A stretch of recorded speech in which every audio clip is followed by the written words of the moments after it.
Episode 9 के बारे में। असुरा का एक क्लैन के अड्डे पर ऑर्सेलोट, जो असुरा का एक क्लैन का लीडर है, बाकी सब मेंबर से कहता है, तुम सब असुरा काय के नाम पर धब्बा हो।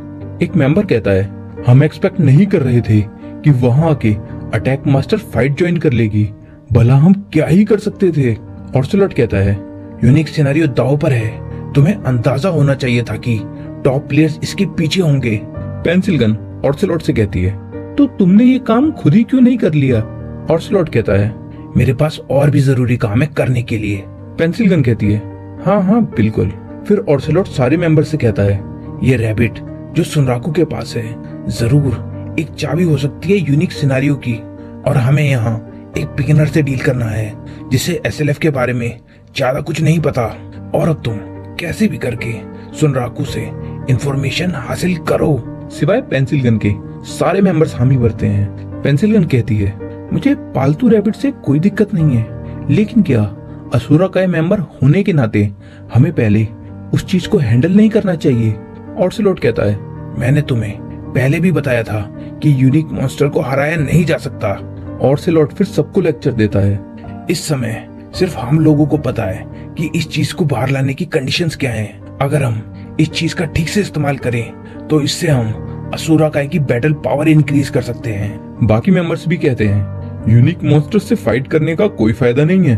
पेंसिल गन सोचती है, मैं समझ गई, ये लोग बिल्कुल यूजलेस हैं, और फिर वहां से जाने लगती है। ऑर्सेलोट बोलता है, तुम बाकी मेंबर्स के आने से पहले कहाँ जा रही हो। पेंसिल गन कहती है, सॉरी लेकिन मेरे पास और भी जरूरी चीजें हैं करने के लिए। ये कह के चली जाती है। ऑर्सेलोट को पेंसिल गन पर बहुत गुस्सा आता है। पेंसिल गन सोचती है, जब से गेम अपडेट के बाद प्लेयर किल करना एक रिस्की काम हुआ है, तब से असुरा का एक क्लैन बदल चुका है और अब खतरों को अवॉइड करता है, जिस वजह से असुरा का एक क्लैन यूनिक मॉन्स्टर वेथरमोन द टॉम गार्ड को डिफीट नहीं कर सकता। फिर सीन शिफ्ट होता है। सुनराकू के सामने साइगर जीरो खड़ी है, जिसे देख के सुनराकू की हालत खराब हो रखी है। सुनराकू डर के भागता है साइगर जीरो से। असुरा का एक क्लैन मेंबर भी वहाँ सुनराकू को ही ढूंढ रहे होते हैं कि तभी उनकी नजर एक सफेद चादर जैसे कपड़े पहने हुए प्लेयर पर पड़ती है। क्योंकि सुनराकू रास्ते से हट जाओ चिल्ला चिल्ला के भाग रहा होता है। एक असुरा का मेंबर कहता है, ध्यान से देखो, उसके सर पर सुनराकू लिखा है। फिर दोनों निकल पड़ते हैं सुनराकू के पीछे। वहाँ खड़े हुए लोग सुनराकू को देख के कहते हैं, क्या वो मॉन्स्टर है।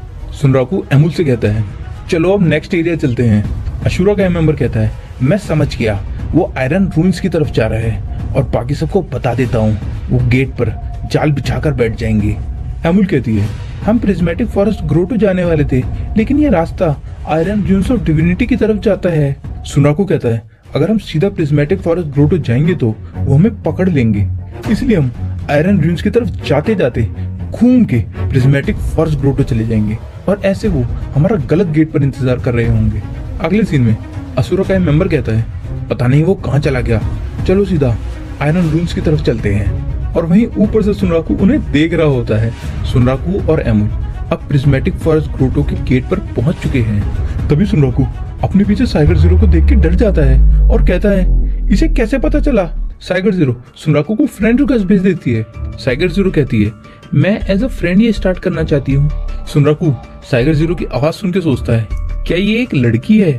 फिर सुनराकू सोचता है, ये मेरे से फ्रेंडली रिलेशनशिप बिल्ड करना चाहती है, जिससे मैं खुद ही यूनिक सिनेरियो के बारे में इसे सब कुछ बता दूं। साइगर जीरो जरूर कोई चाल चल रही है, लेकिन मैं भी एक गेमर हूँ जो काफी सारे प्लेयर वर्सेस प्लेयर बैटल खेल चुका है, इसलिए मैं तुम्हें तुम्हारे तरीके से हराऊंगा साइगर जीरो। ये सब सोचते हुए सुनराकू फ्रेंड रिक्वेस्ट एक्सेप्ट कर लेता है। फिर सैगा यानी साइगर जीरो सोचती है, जब थर्डरेमा टाउन में सुनराकू मुझे देख के भाग गया था, तो मैंने सोचा जब मैं पहली बार थर्डरेमा टाउन आई थी तो मैं भी फॉरेस्ट ग्रोटो ही गई थी, ये मैंने गैस किया था, लेकिन मुझे सुनराकू मिल गया। साइगर जीरो सुनराकू को हेल्प ऑफर करती है, लेकिन सुनराकू मना कर देता है। फिर दोनों अपने अपने रास्ते चले जाते हैं। सुनराकू सोचता है वो कुछ ज्यादा ही आसानी से चली गई। साइगर जीरो कहती है, जो लड़की सुनराकू के साथ है उसके सर पर प्लेयर नेम नहीं है, शायद वो एनपीसी होगी, और चाहे जो भी हो सुनराकू ने मेरी फ्रेंड रिक्वेस्ट एक्सेप्ट कर ली। असुरा का मेंबर भागते हुए कहता है, उसने हमें चकमा दिया, वो आयरन रूट्स नहीं गया है, चलो अब फॉरेस्ट ग्रोटो ट्राई करते हैं। और फॉरेस्ट ग्रोटो के गेट पर उन्हें साइगर जीरो दिखती है, जिसे देख के वो डर के भाग जाते हैं। केव के अंदर एमुल अपनी ओरिजिनल फॉर्म में आ जाती है और सुनराकू उस चादर जैसे कपड़े उतार देता है। फिर दोनों प्रिज्मेटिक फॉरेस्ट ग्रोटो में एंटर करते हैं और फॉरेस्ट बहुत खूबसूरत है। सुनराकू फिर फॉरेस्ट मॉन्स्टर्स को देखता है, जैसे storage papillon, empire worker bee, mimic mantis और क्वाड बीटल। मॉन्स्टर्स को और फॉरेस्ट को देख के सुनराकू बहुत एक्साइटेड हो जाता है। सुनराकू एक स्टोरेज पेपिलन को देख के कहता है, मुझे उम्मीद है तुमसे मुझे एक महंगा आइटम मिलेगा, क्योंकि मेरे पास कैश की थोड़ी कमी है काफी सारे आइटम बाय करने की वजह से। सुनराकू स्टोरेज पेपिलन को किल करके उसका नेक्टर पाउच ले लेता है। फिर सुनराकू कहता है, चलो और ड्रॉप आइटम्स इकट्ठे करते हैं जिससे हमें पैसे मिल जाए और उसके बाद हम एरिया बॉस को डिफीट करेंगे। सुनराकू फिर आइटम्स के लिए मॉन्स्टर को किल करने लगता है और उसके बाद लिस्ट देखता है कि उसने किस किस मॉन्स्टर को हराया है और कहता है, अभी भी एक मॉन्स्टर है जिसे मैंने डिफीट नहीं किया। तभी जिस पेड़ पर सुनराकू खड़ा है वो शेक करने लगता है। दोनों नीचे देखते हैं कि क्वाड बीटल ने पेड़ को हिट किया है एम्पायर बीस को मारने के लिए। एमुल कहती है, क्वाड बीटल एम्पायर बीस के इलाके में पेड़ का रस पी रहा है। क्वाड बीटल फिर पेड़ पर चढ़ने लगता है जिस पर एम्पायर क्वीन बी है, जिस वजह से सारी एम्पायर बी क्वाड बीटल पर अटैक करने लगती हैं। लेकिन क्वाड बीटल सारे अटैक्स को बर्दाश्त करते हुए एम्पायर बीस को मारता जाता है। क्वाड बीटल और एम्पायर बी की फाइट देखते हुए सुनराकू अजीबोगरीब से कमेंट्री करने लगता है। फिर क्वाड बीटल अपने पंख खोलता है और बहुत तेजी से उड़ता हुआ जाता है और सीधा एम्पायर क्वीन बी को हिट करता है, जिससे क्वीन बी मर जाती है। बची हुई एम्पायर बीस क्वीन बी के मरने के बाद तितर बितर हो जाती है और क्वाड बीटल वापस से पेड़ का रस पीने लगता है। सुनराकू क्वाड बीटल की चोटें देख के कहता है, इतनी सारी चोटें खाने के बाद भी इसे कोई फर्क नहीं पड़ा। कि तभी क्वाड बीटल पलट के सुनराकू को देखता है और उसके पीछे पड़ जाता है। सुनराकू कहता है, इसकी क्या प्रॉब्लम है और मैंने इसका क्या बिगाड़ा है? एमुल कहती है, सुनराकू शायद इसको लगा होगा कि तुम वहां पर पेड़ का रस पीने के लिए खड़े थे। सुनराकू कहता है, पेड़ का रस? तभी सुनराकू को आइडिया आता है और वो नेक्टर पाउच निकाल के कहता है, इसको ट्राई करते हैं। सुनराकू नेक्टर पाउच को मिमिक मैंटिस के ऊपर फेंक देता है, जिस वजह से क्वाड बीटल मिमिक मैंटिस पर अटैक कर देता है।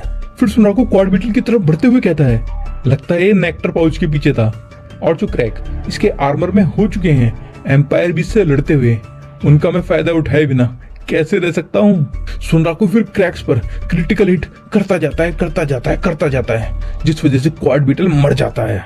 उसके बाद सुनराकू इन्वेंट्री चेक करता है और कहता है, इन्वेंट्री फुल हो चुकी है, इसलिए मैं और आइटम्स कलेक्ट नहीं करूंगा।